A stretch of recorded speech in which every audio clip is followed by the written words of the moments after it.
Ini matematikanya kalau ingin lolos ke babak berikutnya paling enggak peringkat 3 4 round 4 itu 7 poin. Matematikanya, teorinya draw dengan Australia di Australia.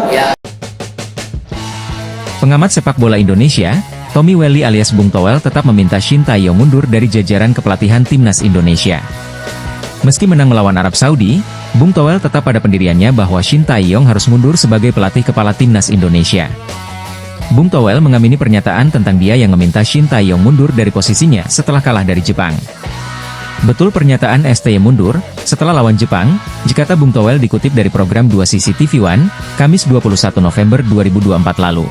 Bung Toel pun teguh pada pendiriannya meski timnas Indonesia menang 2-0 dari Arab Saudi di Stadion Gelora Bung Karno, Jakarta, Selasa 19 November 2024 kemarin. Dalam sudut pandang saya tetap begitu kesimpulannya, ya STY harus mundur, kata Bung Toel.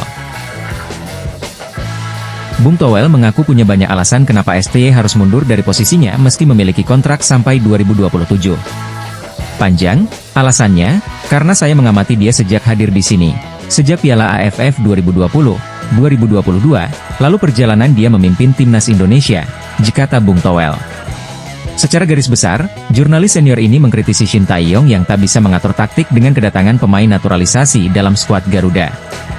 Lalu datang pemain naturalisasi 1-1, 2-2, lalu saya berbicara kualitasnya, kata Bung Toel. Kalau cukup lihat menang hore-hore saja cukup, tapi saya mau memberi sudut pandang lain, insight pada kualitas permainan, apakah kualitas itu sepadan dengan dorongan pemain naturalisasi, tanya Bung Toel. Di atas kertas, timnas Indonesia kalah secara statistik oleh Arab Saudi. Mulai dari ball possession hingga peluang tendangan, Arab Saudi jauh lebih unggul dari timnas Indonesia. Saya apresiasi kemenangan itu, tapi ya mau lihat kualitas permainan maka lihatlah statistik pertandingannya, itu mencerminkan kualitas permainan, kata Bung Toel. Ia juga mempertanyakan sejauh mana pemain naturalisasi mampu memberikan dampak signifikan. Menurutnya, investasi besar untuk naturalisasi belum sebanding dengan peningkatan kualitas permainan. Naturalisasi itu harusnya menjadi solusi, bukan hanya tambalan, katanya. Bung Toel kritik pemain naturalisasi walau menang lawan Arab Saudi, mereka hanya tambalan. Ia juga mempertanyakan sejauh mana pemain naturalisasi mampu memberikan dampak signifikan. Menurutnya, investasi besar untuk naturalisasi belum sebanding dengan peningkatan kualitas permainan. Kritik tajam juga diarahkan kepada Shin Tae-yong, ST, di mana Bung Toel menilai bahwa pelatih asal Korea Selatan ini belum mampu memaksimalkan potensi para pemain, meskipun telah mendapat dukungan melalui program naturalisasi. Permintaan agar ST mundur dari jabatannya kembali disampaikan, seperti yang sebelumnya ia sampaikan usai kekalahan melawan Jepang. Menurut Bung Toel, sejak AFF 2020 hingga saat ini, tidak ada progres signifikan dalam gaya permainan timnas. Kita butuh pelatih yang bukan hanya mengejar hasil, tetapi juga mampu membangun fondasi permainan yang kuat, tegasnya.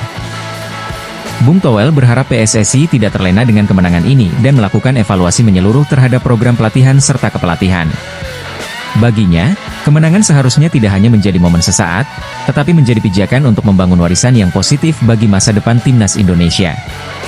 Jangan sampai kemenangan-kemenangan ini hanya menjadi momen sesaat tanpa meninggalkan warisan positif bagi masa depan timnas, tutupnya. Kemenangan melawan Arab Saudi memang menjadi bukti kebangkitan timnas Indonesia, tetapi kritik Bung Toel menunjukkan bahwa perjalanan skuad Garuda masih panjang. Dibutuhkan evaluasi serius untuk memastikan perkembangan tidak hanya dari segi hasil, tetapi juga dari kualitas permainan dan visi jangka panjang demi sepak bola tanah air Indonesia tercinta.